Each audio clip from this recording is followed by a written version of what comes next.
Hi, Christian. Thank you for sitting down with me. Thank you for having me, Chris. We're here in Davos and we're having a chance to just discuss the state of AI in the enterprise. Snowflake, of course, is playing a major role in data preparation, data readiness. So I wanted to have a conversation for executives, for business leaders that are thinking about maybe the opportunity space. And what I love about your perspective as the EVP of product is that you're building innovative products leveraging AI, but you're also a practitioner. You're leveraging AI for operations and workflows. And I think executives have so many questions. Let's dive in. When you think of the AI space today, how was Snowflake able to pivot and to really lean into AI? Okay, so the story of Snowflake starts with helping organizations break down data silos, have all the data in a common platform so that they can reason across and be able to govern that data. Once you've, say, gotten to that end state, your data is in a single control plane and it's well governed, you don't want to start sending your data to all sorts of third-party systems to, I don't know, whether it's an application or some new Python-based business logic. You don't want to keep sending copies of your data because then you're undoing all the good work that you did with this unsiloed. AI is no different. AI is amazing technology. The potential of it is through the roof. The disruptive power is through the roof. But when it really comes to life in the enterprise is when it is put in context with the data. And organizations face the same dilemma. Do I just send my data to the AI? And the answer is no. How about you preserve that unsiloing you already did? How do you preserve that governance you already did? And bring, whether it's traditional business logic or more modern AI models. And that's what Snowflake has done.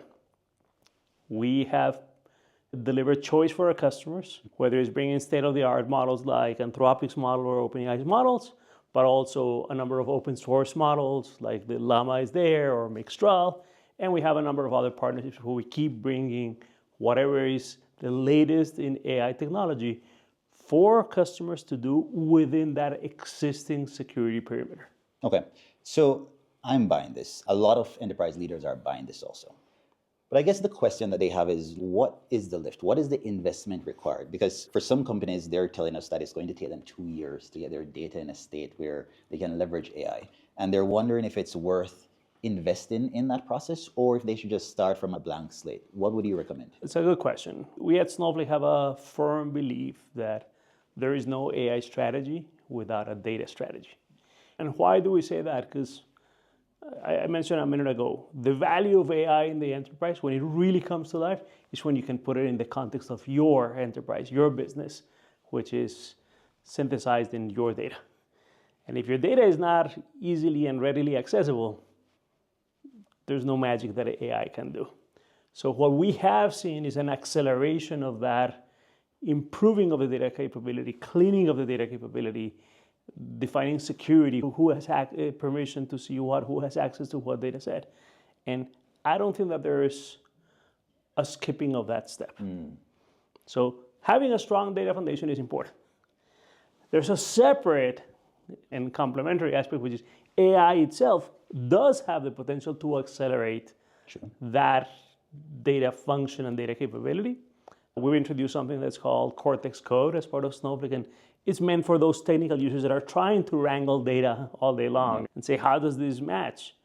We're helping with that. But that is all about accelerating the effort to get my data in order. I don't think there's a way to just skip it and say AI will magically figure it out. Okay, then what about the question of interoperability, right? Because maybe they're not on Snowflake today. Maybe they don't have a data lake. Maybe they have other platforms that are selling them on this idea of we will centralize your AI solutions. How does Snowflake fit into the puzzle? Yeah, so we are committed to helping make that journey for customers as easy as possible. There's two parts to the answer. One is, if there's data in a number of the source systems, we have connectivity tools. We have something called OpenFlow that has a number of connectors and helps you consolidate data. If you want to do a full-on migration, we have migration tools, something called Snow Convert. So if you wanted to put data in Snowflake, we got you. Yeah. But you asked the question on interoperability, and something that we have been seeing as a strong trend emerging over the last maybe 5, maybe 10 years, and something that we are extremely committed to is anyone that has open data based on open file formats, something like Apache Iceberg as the table format, Parquet as the file format. We are 100% committed. And that means the data doesn't have to be entirely managed or governed by Snowflake, but at least you can query it with Snowflake and get the benefits of Snowflake. I just saw an email yesterday of someone using Snowflake Intelligence, and we'll talk more about that, which is our marquee offering for agentic capabilities in the enterprise, working on data managed by another company, competitor of ours, but it's in an open interoperable format, and it works well with us. So on interop, we're committed to data interop. Okay. But most important, or equally important, we're committed to catalog interoperability. Yeah. Because you may have a lot of data, but you need to know where it is. And that led to, we incubated an open source project called Apache Polaris. The details don't matter as much, I think, for your audience. We interop at the data level, we interop at the catalog level. Okay, I love that. So let's talk about maturity in an organization. You're using AI internally. You're using it in your operations and workflow. What does that look like on a day-to-day basis? How many hours do we have? We could literally go for hours because we are not only firm believers of the potential and value of AI, but we are practitioners across functions. Okay. I could tell you how our sales team has leveraged a sales assistant. So you can have all the context of a customer conversation at your fingertips. So for example, every meeting that I'm having at Davos, before I meet with someone from company XYZ, I can come and say, tell me everything I need to know about our relationship with XYZ.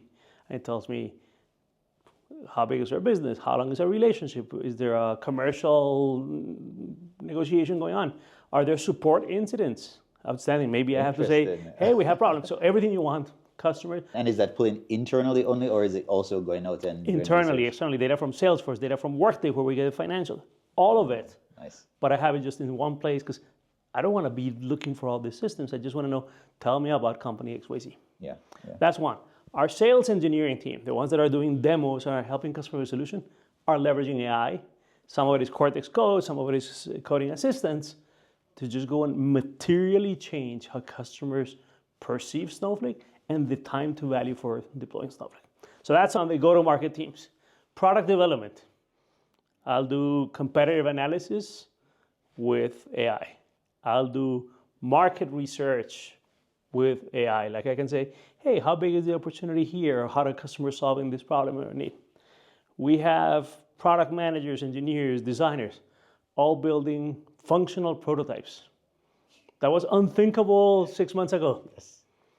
And they come and say, instead of writing a document and telling you this is how you do it, I'm going to show you what I think I'm going to do. And now you as a customer, as a prospective customer, say, I like it, I don't like it, and we can change it. We have, of course, our engineering team delivering a fair amount of code based on coding assistance. Yeah. That is revolutionary. You hear engineers, you hear Benoit, one of our co-founders, they're dramatically more productive based on these capabilities. And so it spans the entire life cycle of product development. I love that. I'm going to ask you to double click on a couple of things. One thing is around accuracy. How does Snowflake internally think about trust in model output? What infrastructure do you have in place to minimize like just hallucinations or just doing context retrieval? That is seemingly a big question that companies are wrestling with. Yeah, it's a very important question. Maybe 12, 18 months ago, every company was like, doing AI is not too hard. Yeah. And they all tried it. And then they had to deal with, wrong answers. My CFO just got the wrong answer of how much revenue we made this month. And that sounds like a bad thing. Yeah. We've placed a big premium on correctness and trustworthy of answers. One of the key pillars of Snowflake is trust. In many ways, what customers ultimately do is entrust us with their data. And we give security, privacy, compliance guarantees. And it cannot exclude AI. So we've done pure engineering on how do you take an answer and before you present it to a customer, you test it, you validate it, you make sure that it is correct. And there's a number of techniques. we also have introduced for Snowflake Intelligence something we call verified answers, which is the person that is configuring the agent can provide some well-known important questions that the business users can ask with well-known guaranteed answers. Yeah. And Snowflake Intelligence can map what a user asked to say, oh, if my CFO is asking, or anyone is asking about the revenue from last quarter, I know exactly how to answer that question, and I'm not speculating.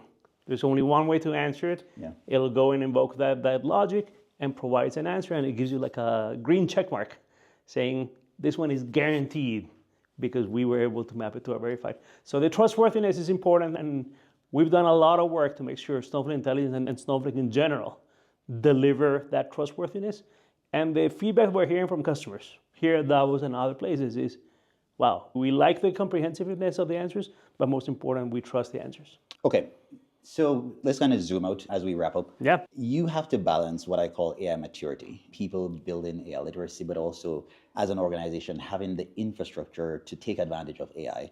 With AI innovation, building products like verified answers, Snowflake Intelligence, how do you think strategically about the ROI? Are you investing in your people becoming more AI literate in your operations and systems more, or are you thinking, hey, we need to bring more AI focused products to the market, and that's where we're going to see the most benefit? Both. So I would say everyone in the organization, in every function, needs to be evaluating, reflecting on how are they becoming more AI literate and more proficient and able to learn and agile to leverage all the technology that is being created. The pace of innovation inside of Snowflake and in the industry is quite amazing. Yes. And any job that you can think of doing, you can probably do it better today with AI than you could do it 6 months ago. So there's a piece which is just proficiency and making sure everyone does better. But we're also looking at how do we keep innovating for our customers. The needs of AI are real, the capabilities of our AI are improving, and we are delivering all sorts of new and innovative capabilities. Maybe the last comment I'll say is the early days of Snowflake were focused on how do we let our customers focus on data, insights, value to the business, not on infrastructure. And the same thing applies to AI. We don't want them thinking on the how do I know that it's correct and how do I know that I'm using the right model. Leave that to us. We're happy to give a turnkey solution for our customers so they can focus on productivity and getting value out of AI. Christian, thank you. This was a super informative conversation. I'm sure our listeners are going to love it. Snowflake is going to have a very big year this year. Is there anything that they should be looking forward to? Is there anything you're particularly looking forward to from either product release and a landscape perspective? 2 answers. For technical users, go check out Cortex Code. It'll materially change the amount of effort needed to accomplish any technical task.